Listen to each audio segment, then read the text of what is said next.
Hi, everybody. Welcome back. We are here for another one of your questions about work. And a frequent topic that we talk about is the real changes that happen over the course of a career and how you deal with the inner side of managing those changes, because they can look really easy from the outside, but hard while you're living it. And so, for those of you who are here for the first time, I'm Roy. I'm a startup investor in the future of work.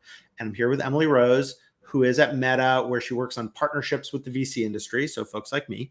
And thank you very much for joining us. The question today, and I would love to hear any stories about your own transitions on any of these, is I'm switching roles. So I'm like doing something that's completely new to me. And I feel intimidated or out of place, or, for some people, it might be imposter syndrome or something like that. And so, the question is, what do I do? Thank you so much for having me, Roy. It's definitely great to be here. I've watched quite a few of these episodes, and it's, a dream to be joining the show. Yay. So feeling intimidated when switching roles at work is definitely something that is familiar to me. I've been at Meta for 6 years now. I work on venture capital partnerships currently. But my path to getting here has been really anything but linear. When I graduated college, I had a broadcast journalism degree, graduated during the financial crisis, and I wasn't sure what I wanted to do. I just knew I wanted to work and live in New York City. So I came to the city and wound up getting an advertising role at an agency, did that for about a year and a half. And then luckily— As one does when one moves to New York City. Exactly. Just sort of found this industry serendipitously through a friend. And then luckily found my way over to Google, where I was a junior account manager, worked my way up to becoming an AE over there. And my sort of remit was in sales. I was selling an ad tech platform. So when I heard from Facebook about 6 years ago now, what was then Facebook is now Meta, they wanted me to come over and do a really similar role over at Facebook and selling an ad tech platform. I felt like I was ready to do that, and I had the skills that I needed in order to make that work. However, soon after joining what was then Facebook, I found myself landing a new role than the one I interviewed for, and that was on our marketing science team. And marketing science has a pretty serious quant background. I was working in tandem with people who had, PhDs in statistics.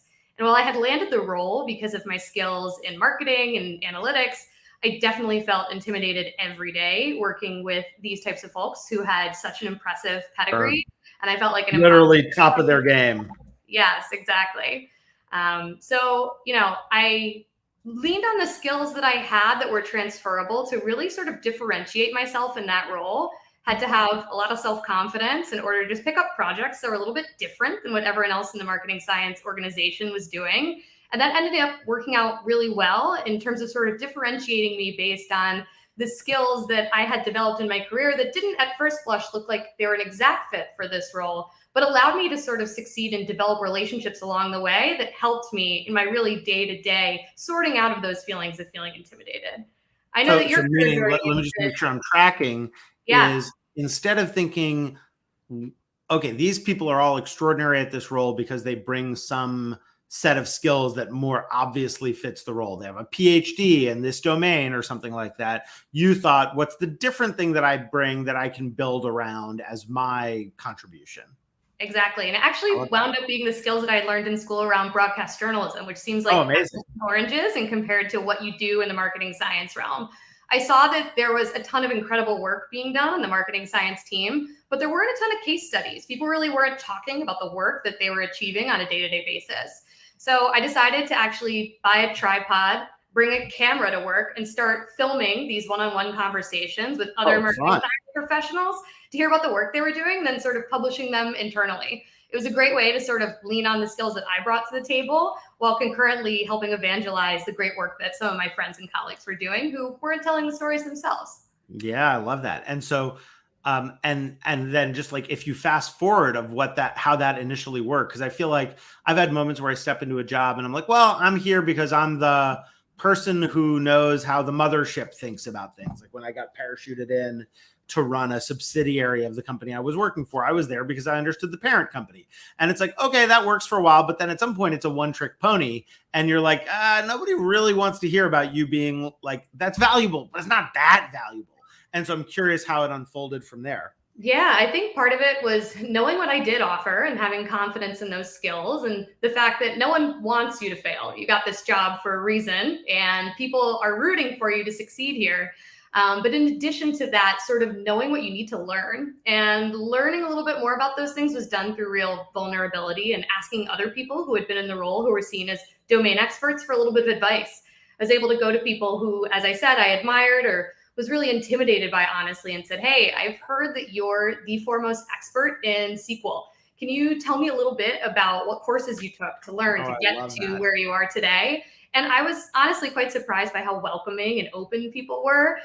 When you sort of start with a compliment or start with an acknowledgement of someone's achievements and then ask for something when it comes to getting further in your career and reaching the level that they're currently at, you'd be amazed sometimes at how open people are to working with you. Yeah, I mean, I think there is this thing of like you punch your ticket on the way in and Hmm. get over your initial intimidation. And then it is about your ability to show how much you care. And learning is one way of doing that. And ultimately, one of the things I've found in any organization, any role is I wish I had a name for these things, but whatever group you join always has some problem that needs solving that is fucking trivial to solve. Like it's really just not that hard, but nobody wants to do it because they think it's beneath them or just nobody's had the time yet to do it. And it's like, oh no, I plugged in the toaster. We're good. We're fixing. It's like, what? You plugged in the toaster? Like that's been out of commission for a month. And it's like, yeah, I just did the thing. And so that I think can also be like sort of listening for not just what can they teach you, but what do they need? Because ultimately, like I think one of our roles at work is kind of to just be, this is going to sound menial, but service providers to each other. It's just help each other succeed. And anybody can help anybody else succeed. You just need to be listening for the full array of things that person wants, whether they can tell you explicitly or not. Now let me ask you, in building on this, so now you built this capacity across more than one role change to know that you can switch the kind of role that you do and get over any initial concerns and thrive. Does that change how you think about what roles you want to do next? It's definitely given me a bit more confidence in terms of the fact that it is possible to do, I mean, maybe not a 100% career change, but definitely a role shift. Building on what you found gives you, a lot of joy in your role on a day-to-day basis, and sort of pivoting. As I mentioned, I was working in this analytical role, but then I saw something open up over on our disruptors team, decided to give that a try on accounts that were a little bit more analytically advanced within sort of the native direct to consumer space.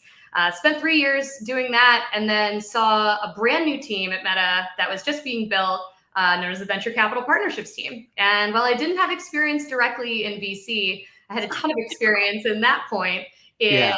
in media and in advising startups that were really going to be the Fortune 100 companies of tomorrow. So I was able to take some of that experience that I wouldn't have had I not taken a chance in the marketing science role, and then parlay it into something completely new, which is what I'm doing today.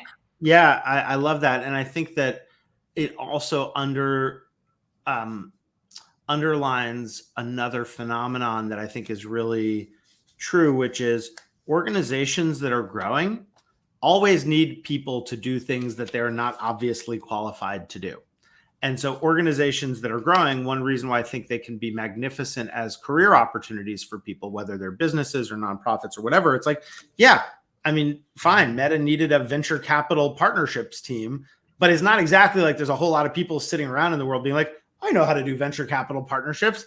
And it is the very fact that things in tech can be growing that can create a lot of that opportunity. So I love that. For Any sure. parting thoughts before we wrap? Yeah, I think that, I mean, in just thinking about that feeling of intimidation or imposter syndrome, it's good to remember that pretty much everyone wakes up feeling that way. I Yeah. follow a little bit about the 4 stages of conscious competence. The first is unconscious incompetence, like you'll dismiss the skill, you won't even think that it's You necessarily don't think it's a thing. valuable to have.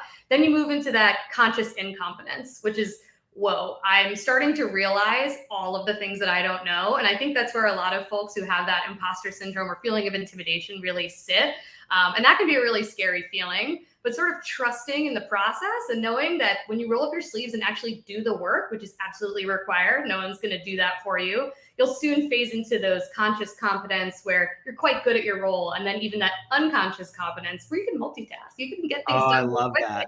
Something important to remember is that that can happen for everyone. And this feeling of, oh my gosh, I'm not even sure what I don't know right now, I'm too afraid to ask the question, is something that'll definitely pass with time and experience. Yeah, I mean, one of the things that Sydney on our team has shared more than once is this great video of Michelle Obama talking about her own struggles with imposter syndrome. And it's like, well, if, Michelle Obama, who seems pretty great, struggles with that, then I guess we all can, get through it. Absolutely reassuring. If Michelle Obama can do it, so can I. Totally. Well, thank you so much Thank for you. sharing the perspective. And we will have this as we have the other episodes on thisisnotadvice.work, which is our website where we keep the compilation of this kind of reference guide on how to work. And if what you're interested in is a short audio version of this, you can go on Jam, where, bias be admitted. Bloomberg Beta is an investor for short form audio and get this pushed out to you once a week. So thank you so much. And I would love to do again. Thank you so much, Roy. It's great to be here.